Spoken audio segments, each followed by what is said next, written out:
सुप्रभात प्यारे बच्चों, मैं आपकी हिंदी मैडम फिर से क्लास 9 को ऑनलाइन क्लास में स्वागत करती हूँ। आज का हमारा पठन का विषय है रैदास जी का पद। इसमें केवल 2 पद ही दिए गए हैं। कृपया आप ध्यान दें। अभी हम पाठ का परिचय और पाठ का सार का अध्ययन करेंगे। तो बच्चों, पाठ का सार यह है, संत कबीर रैदास उन महान संतों में अग्रणी थे जिन्होंने अपनी रचनाओं के माध्यम से समाज में व्याप्त बुराइयों को दूर करने में महत्वपूर्ण भूमिका निभाया था। उन्होंने भक्ति के लिए परम वैराग्य को अनिवार्य माना था। उनके अनुसार ईश्वर एक है और जीवात्मा के रूप में प्रत्येक जीव में उपस्थित है। इसी विचारधारा के अनुसार अपने प्रथम पद आप कैसे छूटे राम लागी में यह शिक्षा दी है कि हमें ईश्वर मंदिर या मस्जिद में नहीं मिलते, बल्कि मूर्ति पूजा में भी नहीं मिलते हैं। ईश्वर को प्राप्त करने का एकमात्र उपाय है अपने अंतःकरण में झांकना। कवि ने यहाँ प्रकृति एवं जीवों के विभिन्न रूपों का उपयोग करके यह विचार व्यक्त किया है कि भक्त और भगवान एक दूसरे के बिना अधूरे हैं। ईश्वर सर्वश्रेष्ठ और सर्वगुण संपन्न है, इसलिए तो कवि को उन जैसा बनने की प्रेरणा मिलती है। बच्चों, पहला पद रैदास जी की पूर्ण समर्पण सूचक भक्ति भावना का अनुपम उदाहरण है। प्रथम पद में संत कबीर रैदास ने विभिन्न उदाहरणों द्वारा अपने आराध्य से स्वयं के अटूट संबंध को व्यक्त किया है।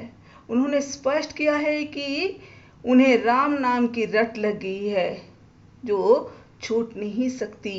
परमात्मा और स्वयं के बीच इस अटूट संबंध को कवि ने चंदन पानी, बादल मोर, चांद चकोर, दीपक बाती, मोती धागा आदि के माध्यम से अभिव्यक्त किया है।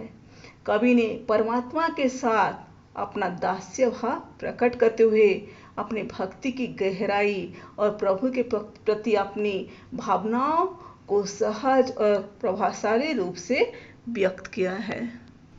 बच्चों, अब हम पहला पद का वाचन करेंगे।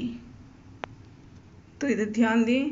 आप कैसे छूटे राम नाम रट लागी, प्रभु जी तुम चंदन हम पानी, जाकी अंग अंग पास समानी, प्रभु जी तुम घनवन हम मोरा, जैसे चितवत चंद चकोरा, प्रभु जी तुम दीपक हम बाती, जाकी ज्योति बरे दिन राती, प्रभु जी तुम मोती हम धागा, जैसे सुनो ही मिलत सुहागा, प्रभु जी तुम स्वामी हम दासा, ऐसे भक्ति करे रैदासा।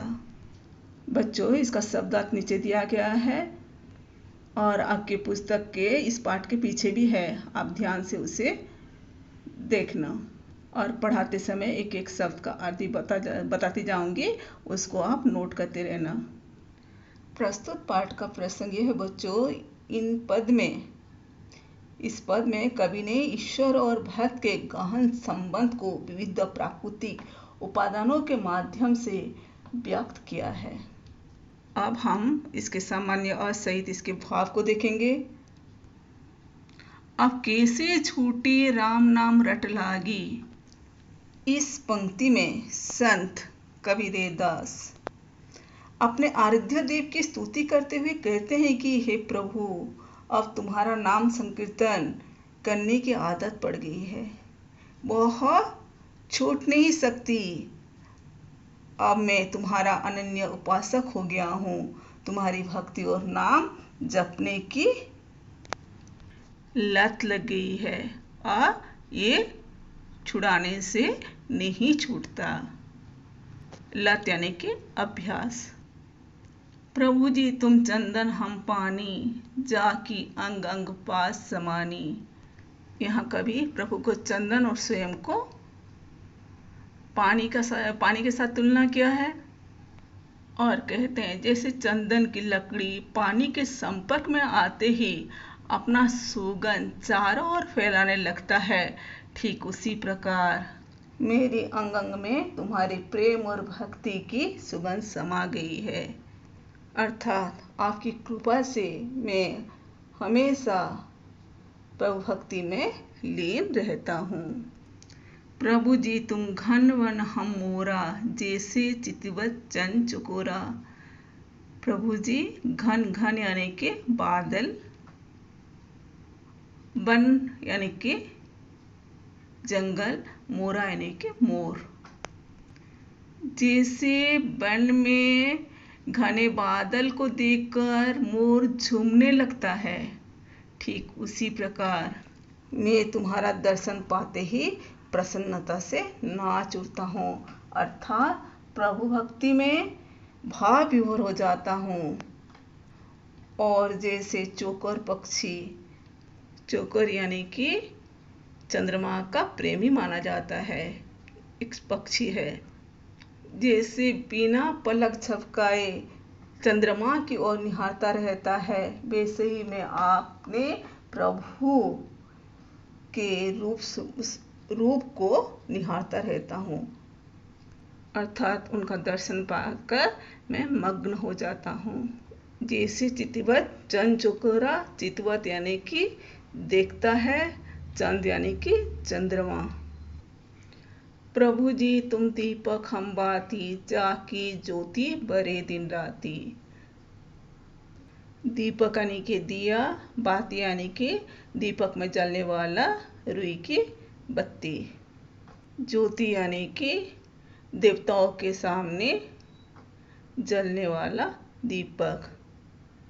तो कवि का कहने का यह अर्थ है, हे प्रभु यदि तुम दीपक के समान हो तो मैं उस दीपक में दिन रात जलने वाली रुई की बाती के समान हूँ, जो प्रति पल जल जल कर दीपक से प्रकाश फैलाया जाता है। अर्थात भक्त रात प्रभु की भक्ति में, दिन रात प्रभु की भक्ति में और उनके प्रेम में लीन रहकर उनकी भक्ति के अलौकिक प्रकाश को संसार में बिखराते हैं।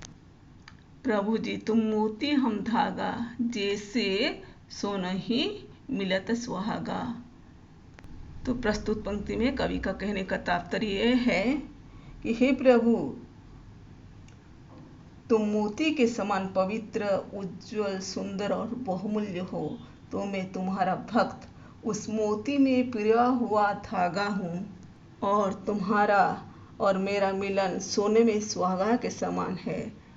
जैसे सोने में सुहागा मिला देने से उसमें और निखार आ जाता है तथा वह और टिकाऊ, खरा और उपयोगी होता है, उसी प्रकार प्रभु के संपर्क में आने से भक्त की भक्ति और निखर उठती है।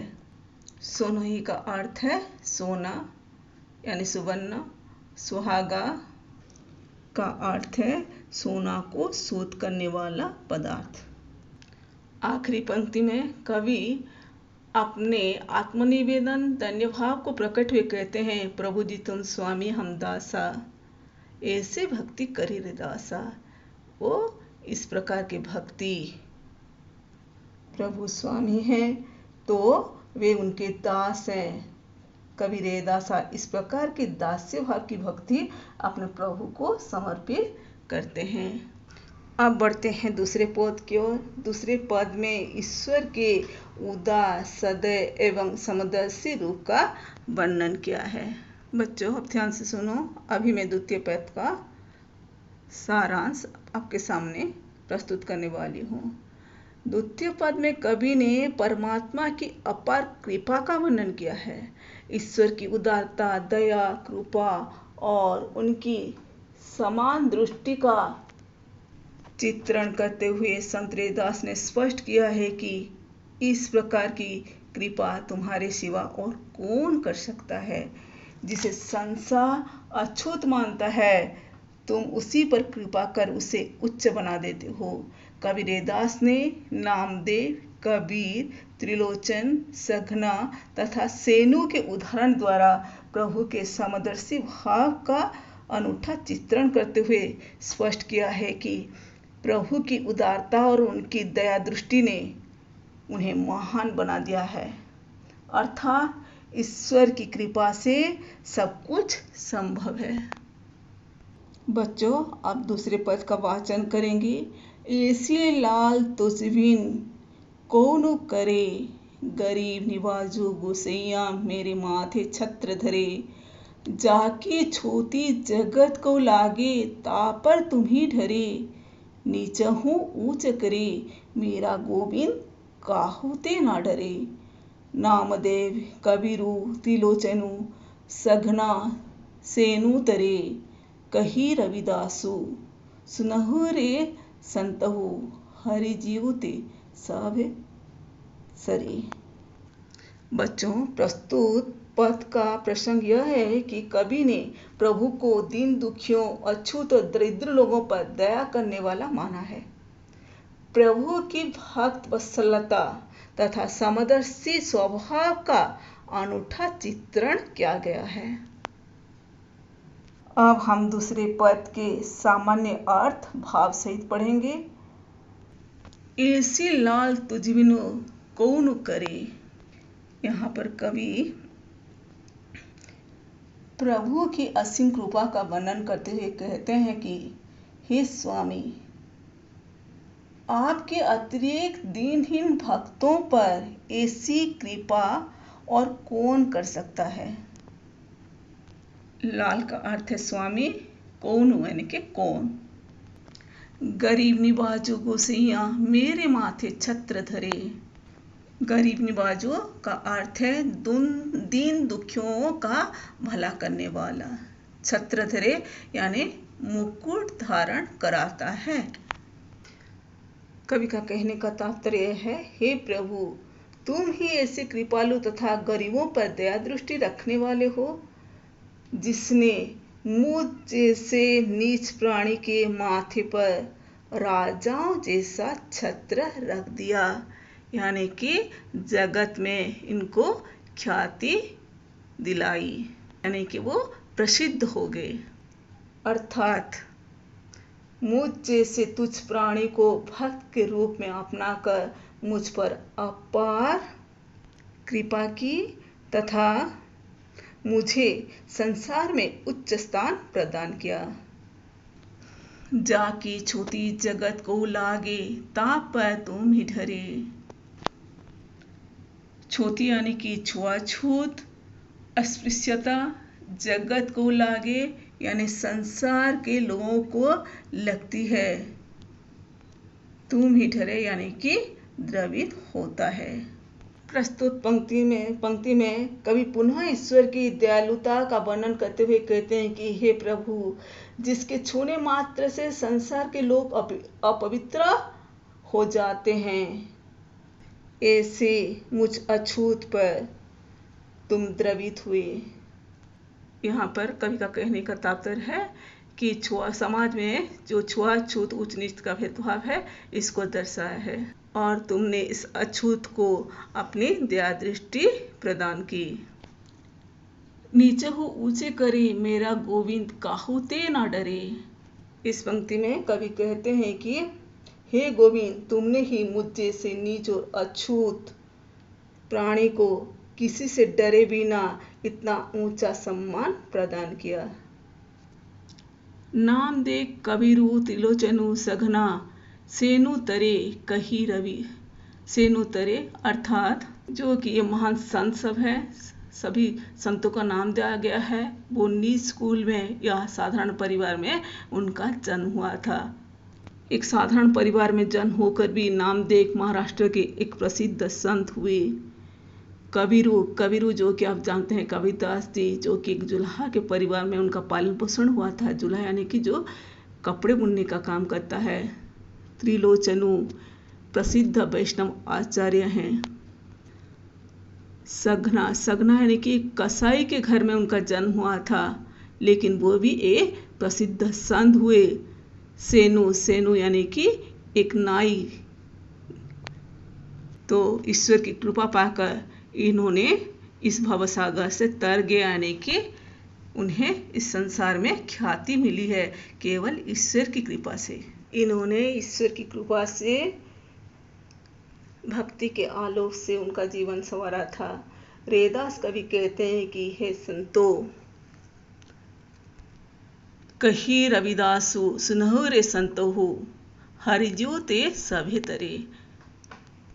हरिजी यानी कि ईश्वर प्रभु जी, सभे तरे यानी सब कुछ संभव होता है। सुनहो, सुनहो माने अच्छे लोग, साधुजन। संत हो यानी कि अच्छे लोग, साधुजन। अंत में रैदास जी कहते हैं कि हे संतो सुनो, हरि जी की कृपा से ही सब कुछ संभव है। उनकी कृपा से ही निम्न कोटि के भक्त का जीवन भी संवर जाता है। ईश्वर सर्वगुण संपन्न है, सर्वश्रेष्ठ है। बच्चों, यहाँ पर हमारा दोनों पद समाप्त होते हैं। इसके शब्दार्थ भी आपके पाठ्य पुस्तक में ही हैं और पढ़ाते समय मैंने स्पष्ट भी कर दिया है। तो आज का अध्ययन यही समाप्त करते हैं। ईश्वर आपका कल्याण करे। फिर मिलेंगे।